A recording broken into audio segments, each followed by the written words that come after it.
The NBA Conference Finals have brought the heat quickly. Both game ones went to overtime, with the West one up in the East with a double overtime game. Wemby dropped 41 points and 24 rebounds for the Spurs, while the Knicks' Brunson dismantled James Harden to close out the East game. OKC was able to bounce back strongly against the Spurs with a physical Game 2 performance. What will Cleveland do in their Game 2? Tip-off is right now. And moving to the Diamond, the Cubs hit a rough patch, the Rays keep chugging along, and the standings are starting to show some separation. And Joe Burrow believes this Bengals team is legit. I'm your host, standing 5'0", weighing 100 and nothing, and this is JetKoa Sports. Let's get into it. Starting with the NBA, well, actually, before we get into the playoffs, I want to talk about Jason Kidd getting fired real quick. Jason Kidd is a fantastic coach, and he is going to find work.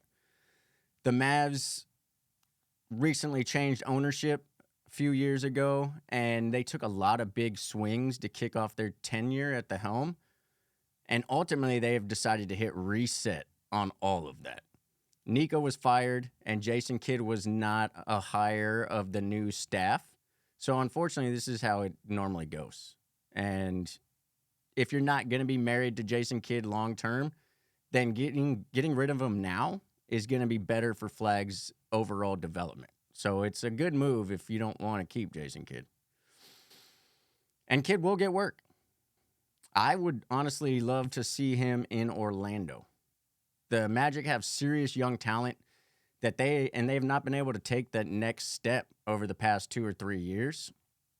I believe Jason Kidd can help them get out of the first round of the playoffs, if not further.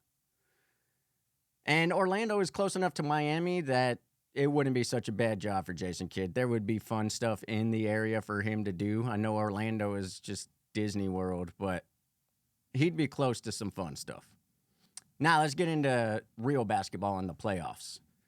The Knicks and Cavs, again, they're tipping off Game 2 right now. The Cavs impressed me for almost 40 minutes in Game 1. Then the Knicks settled down and decided to attack James Harden on every possible possession.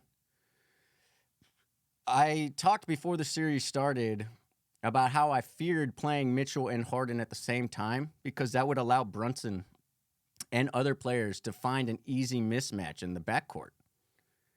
And then when you add that to Karl Anthony Towns being able to find mismatches in any game he plays, the Cavs just won't be able to have answers for all of these situations.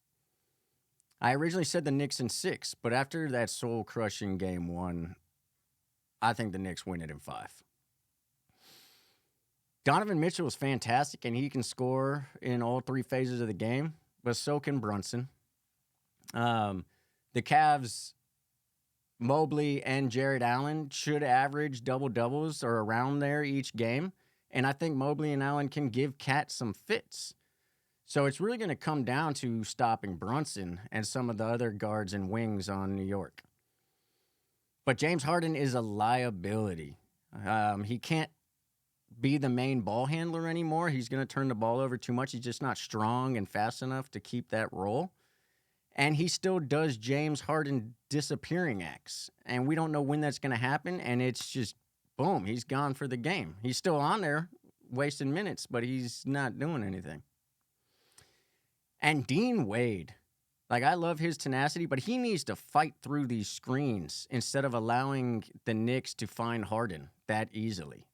I don't know if their team philosophy is to just automatically switch on a screen, but I think they would be better served to have Dean Wade fighting through those screens because Harden can't stop anybody. Can't stop a cold. And the Cavs will need to win at home and find a way to steal a game in New York if they have any shot. Game 1 was that opportunity.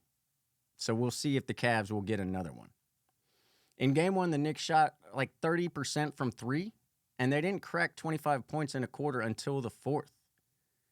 And they ended up scoring 115 points. This team will score more than 115 normally. So the Cavs really need to find some answers. The Cavs role players need to come up huge when they head back to Cleveland.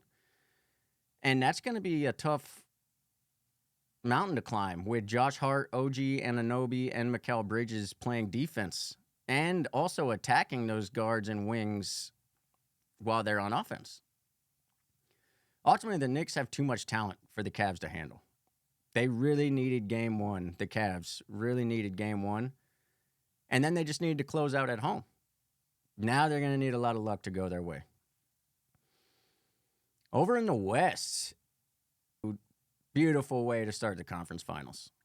Wemby was dominating, 41 points, 24 rebounds. The Spurs were without De'Aaron Fox, which is a big blow. And it forced Stephon Castle to be the main ball carrier in game one and game two. And Castle had 11 turnovers in game one.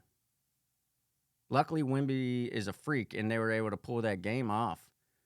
But that's way too many turnovers. And Stephon Castle probably shouldn't be playing the prototypical point guard position for them. Dylan Harper, who started in place of De'Aaron Fox, and I've been hyping up Harper all postseason. I think he has been huge, and he has been huge for the Spurs. And he continues to show why he's going to be a future all-star in this league. But Dylan got hurt in game two. So it's going to be interesting to see what the Spurs are able to do. Ultimately, the Thunder did not execute well enough in game one.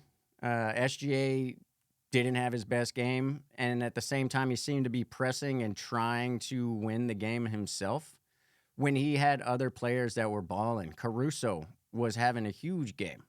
And the Thunder should have just kept feeding the hot hand. SGA can use his ball handling to attract attention, but then he needed to find the hot hand. And he was not doing that. And the Thunder ultimately lost. But they were still in a position to pull this game one off if Wemby doesn't hit a ridiculously deep three-pointer to send the game into the second extra period. The Thunder really needed to change some things going into game two, and they did. In game one, they guarded Wemby with Jalen Williams and Caruso. Wemby seemed very annoyed about getting guarded by smaller guys, and he attacked them hard, and he had a fantastic game. Game two, the Thunder threw Hartenstein and Chet at Wemby, and Hartenstein was playing so physically that Wemby didn't really have a chance. He was grabbing Wemby's arms on every possession, hooking him on every possession, making Wemby just fight to just move without the ball. They honestly seemed like fouls to me. So I'm very curious. Will the refs take a look at the tape and try to prevent the Thunder from doing this as we move forward? Or are we kind of watching the creation of a new set of rules for officiating Wemby? Sometimes refs allow a defense to be more physical with specific players. Now, personally, I do not agree with this. I think if we have a set of rules that define a foul, then that should dictate whether it's a foul or not somebody's extra opinion on the matter. However, we're talking about human nature here, so the letter of the law will get lost. In game two, we saw the refs allowing that physical play with Wemby, and the Thunder benefited greatly from it. Wemby was uncomfortable, and we saw last round the Wolves try to do something similar to Wemby and the Spurs, but Wemby was able to bounce back from it. Can he do it again? This is a part of basketball. Ant-Man gets crazy double teams and every player's most physical approach, and he then has to figure out how to beat it. Shaq went through a similar treatment, and the Pistons would beat up Jordan. The Spurs need to find a way. Wemby needs to find a way to counter that physicality and get back into that monk zone that Wemby worked so hard to find. How does he do this?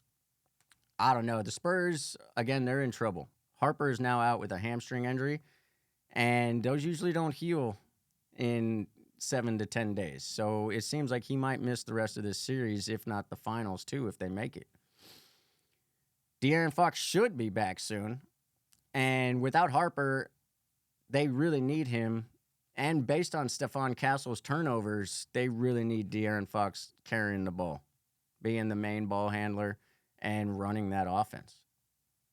Get Castle off the ball and let him to continue his physical type of play, because the Spurs do need to counter the OKC physicality, and I think Stephon Castle is the guy to do that. But he can't also have the burden of being the primary ball handler while he's out there throwing his muscle around. OKC's bench looked really deep last night in Game 2. And the Spurs do have a good bench, but now down Harper and De'Aaron Fox, I think that is where OKC has them. They have a stronger bench. With Harper, with De'Aaron, with the Spurs' full roster, I think the Spurs' top-end talent is better than OKC, but OKC is deeper. And the Spurs, honestly, they just need to hold court for the rest of this series. They already stole one in OKC. We have 3 games in San Antonio that the Spurs need to win. And they can still do that without Harper, but it will be tough. Harper was becoming a serious second scorer for the team. And when you have Castle able to get 25 points at ease, plus De'Aaron Fox coming back, the Spurs, they have more talent in that starting 5. And they would have been able to beat OKC. Harper was proving himself capable of running the Spurs offense when Wemby was off the court, giving them no letdowns when their best player, arguably the best player in the league, is leaving the court. This Harper injury is huge. Game 3 is Friday night. Please hop into the comments and let me know how you see each series playing out. I would love to talk about it. Moving to the Diamond. The Cubs went into Milwaukee, and it was not pretty. Over the 3 losses, the Cubs averaged less than 2 runs per game and gave up over 6 runs per game. You're not going to win that way. And then they lost Edwin Cabrera to injury as well. It's only a blister on his finger. He should be back sooner rather than later. But it's another injury to an already depleted pitching staff. And eventually the next man up will not be able to keep them atop the standings. And actually, the Brewers just took the NL Central lead from them. And now the Cardinals are tied with the Cubs for second place. Game 1, we saw Milwaukee Brewers starter Brandon Sproat. He's been having a rough year. He did enough over 4 2/3 innings, and then Drohan came in and slammed the door over the next 4 1/3 innings. The Game 2 starter, Jacob Misiorowski, is an absolute beast. He pitched 6 innings, 0 runs surrendered, and 8 strikeouts. Just another day at the office for him. And then Game 3 starter Kyle Harrison stepped in and gave us probably the best pitching performance of the series. 7 innings pitched, 0 runs allowed, and 11 strikeouts. These Brewers can pitch, and their bullpen is dominating right now. If Sproat can right the ship, then this Brewers team will be there in the end. And the Reds and Pirates are starting to fade a bit. All NL Central teams remain above 500, so I'm not writing any of them off as a wild card contender just yet. But the NL Central race looks to be narrowing down to a race between the Cubs and the Brewers. They will see each other again in June for 3 games, and then twice in September for a total of 7 games. And the NL Central will come down to the wire. So these September games are going to play a huge role in the divisional outcome. Moving to the AL East, the Tampa Bay Rays keep defying odds, and I recently did a deep dive on Tampa, so I will refrain from doing that again here. But they are doing well to stretch that divisional lead while the Yankees have some injuries right now. The Yankees lost Max Fried, but they are getting Garrett Cole back on Friday, and they just got Carlos Rodon back a week and a half ago. So the Rays really need to use this time while Rodon and Cole are settling in and Fried is injured to extend that divisional lead. They would really love to beat up on Garrett Cole. The Yankees are playing the Rays in Garrett Cole's first game back. So the Rays would really love to beat up on Garrett Cole this Friday. And speaking of Yankee pitchers, Cam Schlittler threw a good game against Toronto, only to watch Yesevich throw an even better game. These are 2 young aces in the making that are going to be fun to watch for years to come. And these MLB divisional matchups really can become some of the greatest rivalries because they see each other 13 times per season. If we see Savage versus Schlittler 2 or 3 times in the regular season and then get to see it in the postseason, that's going to start building some tension between the teams. Bad blood builds. And if we go through the divisional standings, it does seem like we're starting to see some separation at the top. We still have 100-plus games left, so this is slightly premature. But the AL East looks to belong to the Yankees or the Rays.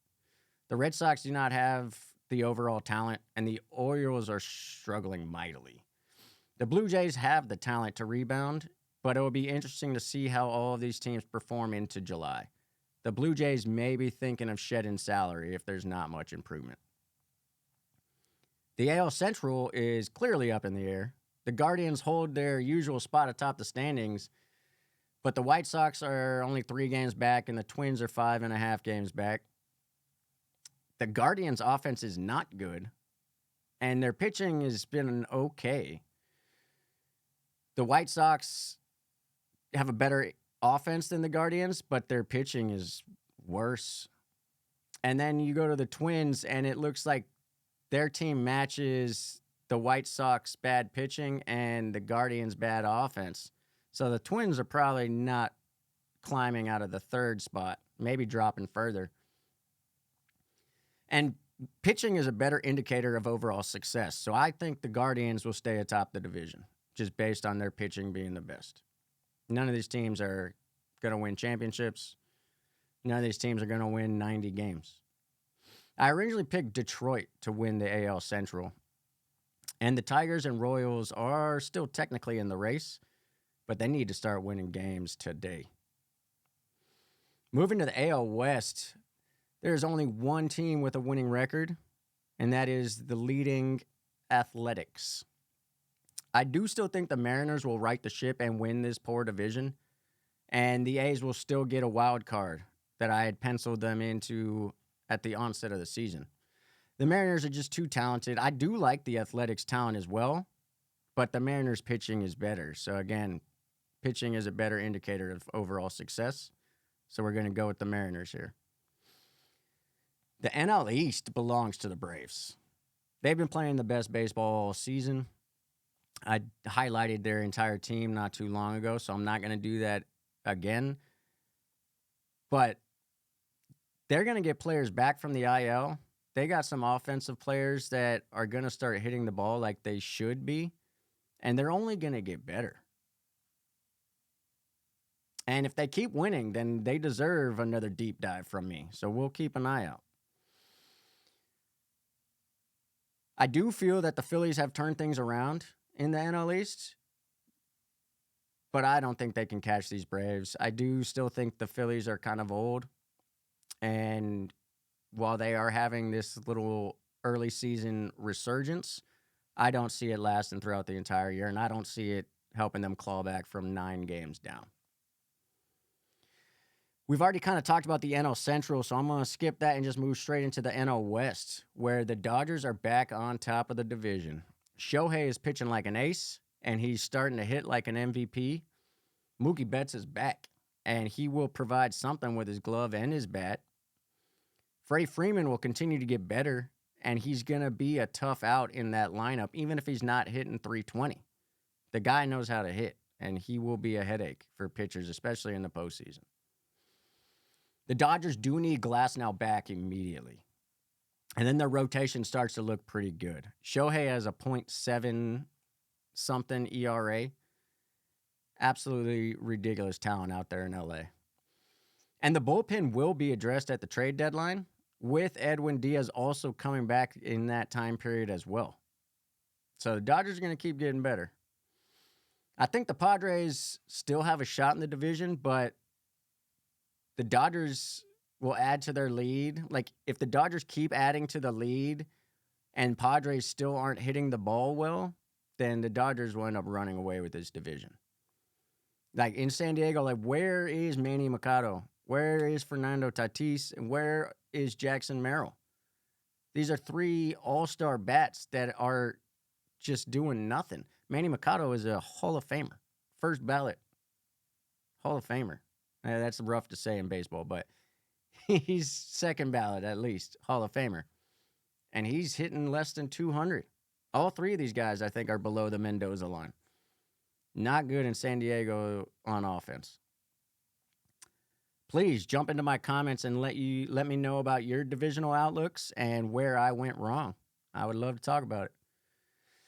And as of today, the wild card teams are in the AL. We got the Yankees, the White Sox, and the Rangers. And in the NL, we have the Padres, the Cardinals, and the Cubs.